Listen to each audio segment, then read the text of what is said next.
Direct గా కొమ్ము కాస్తూ police వ్యవస్థకే కొంతమంది చెడ్డ పేరు చేస్తున్నారు.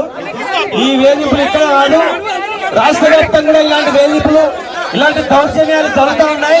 పట్టపగలే హత్యలు జరుగుతూ ఉన్నాయి, పట్టపగలే దోపిడీ జరుగుతూ ఉంది, పట్టపగలే అరాచకం జరుగుతూ ఉంది. ఈ ప్రభుత్వం అరాచకమైన ప్రభుత్వం.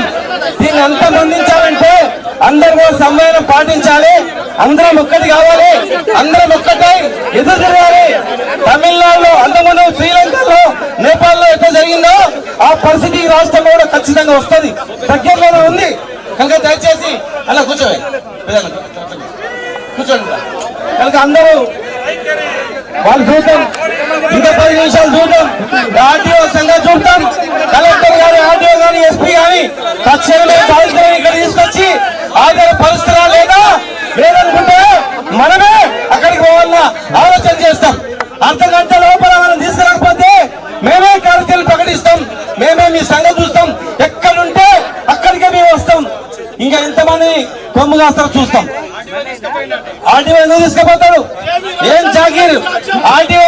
ఆర్టీఓ గాని ఇక్కడ లోకల్ సిఐ, డిఎస్పీ గాని ఏం చేస్తున్నట్ల ప్రజాస్వామ్యం ఇక్కడ ఉందా లేదా?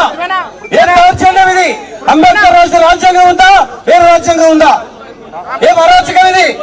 ఒక చిన్న పసికులను చంపడమే కాకుండా బాధితులను కొమ్ములు వేస్తూ వాళ్ళను పరిణామ దాకా పంపించి రాజ్య మర్యాదలు చేసి ఈ రోజు రాష్ట్రం మొత్తం కూడా అట్టుడుతా ఉంటే ఇప్పటివరకు యాక్షన్ తీసుకోకుండా ఇన్ని నిర్బంధాల.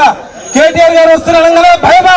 కేటీఆర్ గారు వస్తున్నా అంటే నువ్వు బాధ్యతలు తీసుకుపోయి దాచిపెడితే మరి మేము ఊరుకుంటామా? ఖచ్చితంగా ఎక్కడ ఉంటే అక్కడ వస్తాం.